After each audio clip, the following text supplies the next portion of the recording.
Welcome back to the Kaiju Major channel. Today we're taking a look at the MonsterArts Godzilla from Godzilla vs. Kong. I'm really excited for this figure. This is the first MonsterArts figure that I own that I'm going to be opening up. So let's get right to it. Here's the front of the box. I love the background colors there. You've got the photograph of Godzilla there, the figure. You've got the MonsterArts logo there, Monsterverse logo here. Godzilla vs. Kong logo, Godzilla from Godzilla vs. Kong text there. Legendary and Toho logos there, Tamashii Nations here, and the Bandai logo there. Okay, you've got one side of the box here. You've got MonsterArts Godzilla from Godzilla vs. Kong 2021 and a photograph of most of the figure there. Here's the back of the box. So you've got a window to look at the figure there. I know there's a lot of glare from the light, but you can see the figure there. You've got the MonsterArts Godzilla from Godzilla vs. Kong logo here. Then you've got some photographs of the figure there, and then a lot of Japanese text that I can't read. Then you've got the other side of the box here. So it's blue, it's got a continuation of the dorsal fins from the front of the box, and then you've got the Monsterverse logo there, and Godzilla from Godzilla vs. Kong 2021 there. Here's the top of the box. You've got a window here, and then the MonsterArts Godzilla from Godzilla vs. Kong there. And lastly, the bottom of the box. Same text as before, and then more Japanese writing that I can't read. Here's the figure in the plastic casing. So you've got the accessories, the hands there, and then the figure there. Let's get them out of this. So here's a 360 view of the figure.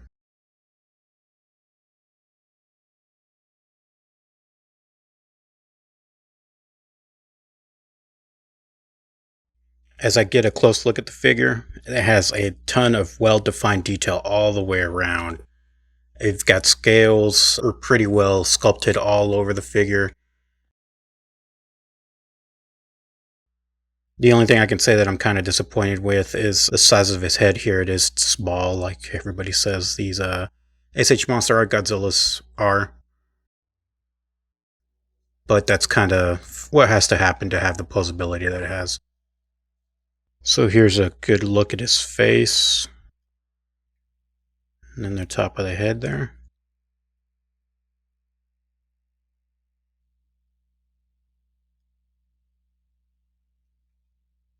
Let's take another look around.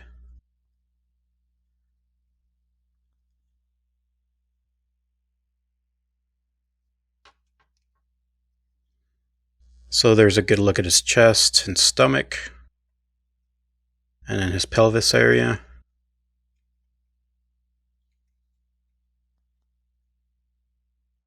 You've got the leg or his thigh. You've got his knee. And then his leg and foot. And you got his arm there.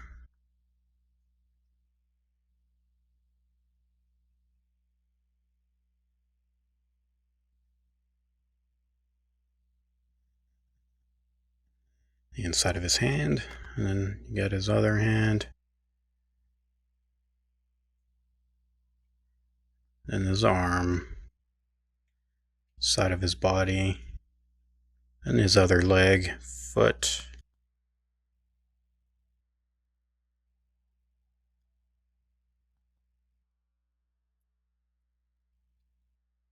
Here's the bottom of the feet.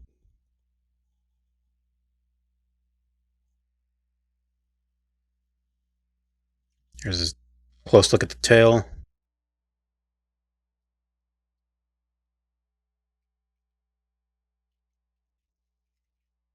And then from the other side there.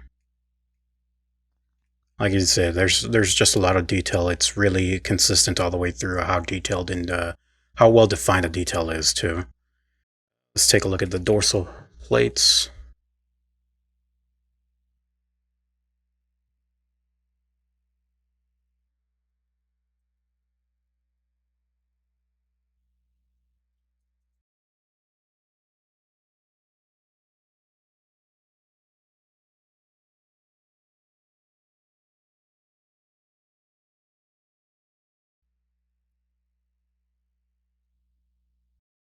Sorry about the camera unfocusing there.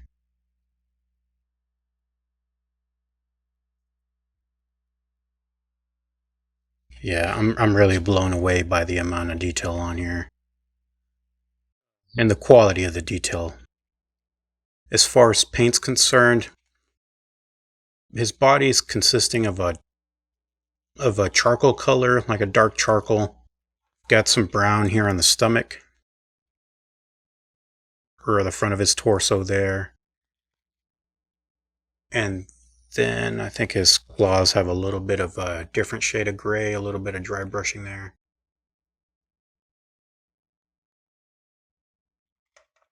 I think it's clearer here on this hand.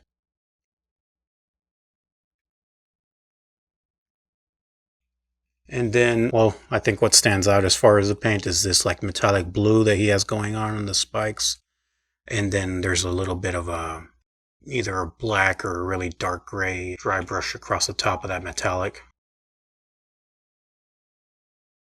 And then his mouth is colored in that metallic blue as well. And then his eyes are one solid color, no pupil.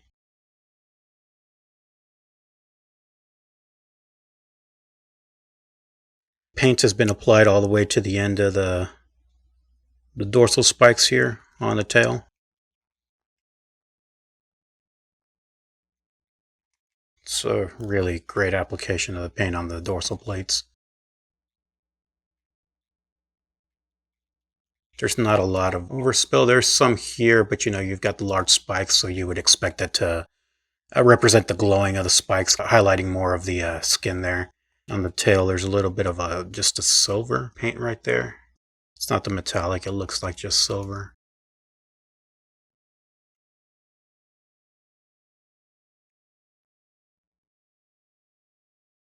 As far as articulation, his head can go straight up. Then side to side, can turn 360 degrees. Don't know why you would do that, but it can if you needed to. His jaw opens up and closes.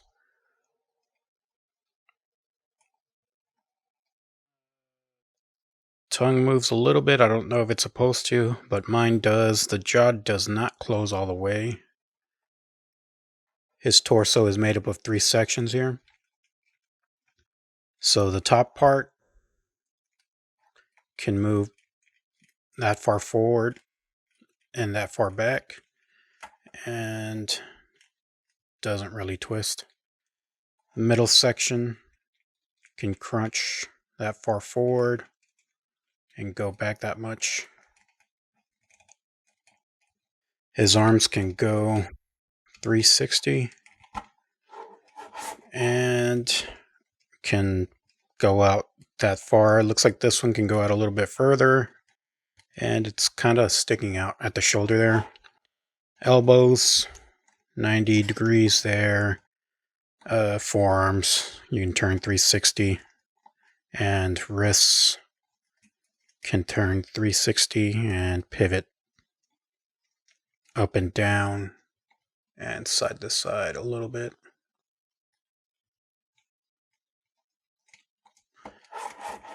Same thing here.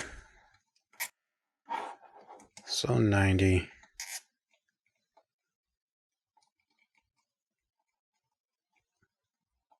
$360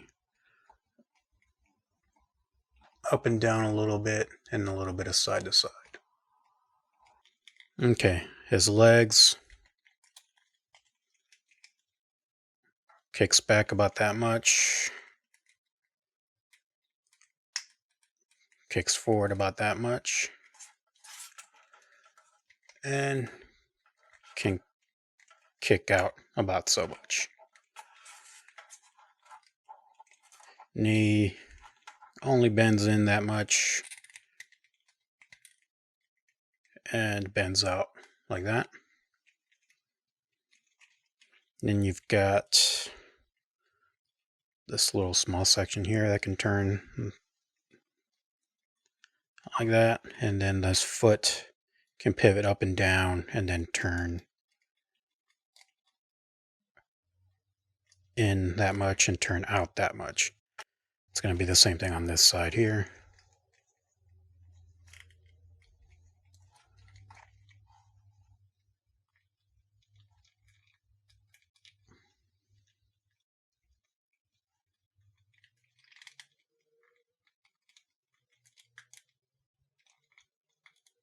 Oh, and these can rock a little bit side to side as well.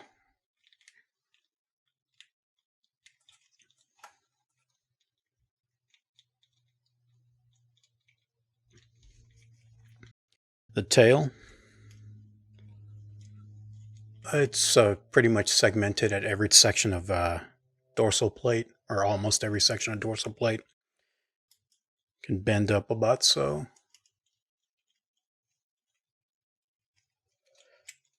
And bend like that.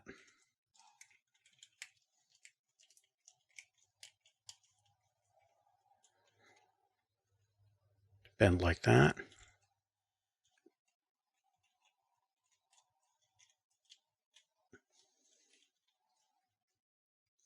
And then that. As far straight for underwater poses.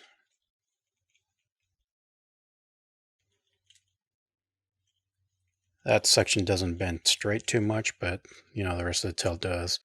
Doesn't really hold that well back here. It might just be my figure though. I don't have another SH Monster Arts figure to compare him to, but I do have the 2019 NECA, which is a great figure on its own. The NECA is heavier, it feels sturdier. This does feel a little bit more fragile at some points, especially when you're posing the figure and moving it around. But obviously, you can pose it a lot more than the NECA figure, and the detail is a little bit more defined on the SH Monster Arts. So a few things I don't like about the figure is the small head size there, but I understand why. I don't like the gaps in some of the sections here, and I don't like that profile there. It looks like he has a hump. That's not present with like the NECA figures. But overall, I still like the figure a lot. I like the minimal paint application on the body, and I especially like the paint application on the dorsal plates. And obviously, the articulation on it is great. If you can get it for retail or a little bit above, I probably wouldn't pay over retail too much. 85 would probably be pushing it. But absolutely get the figure, especially if you don't have another SH Monster Arts Legendary Godzilla. Thank you for watching the video. I really appreciate that you did. If you enjoyed it, please like and subscribe, and let me know what you think of the figure in the comments. Thank you again. Bye.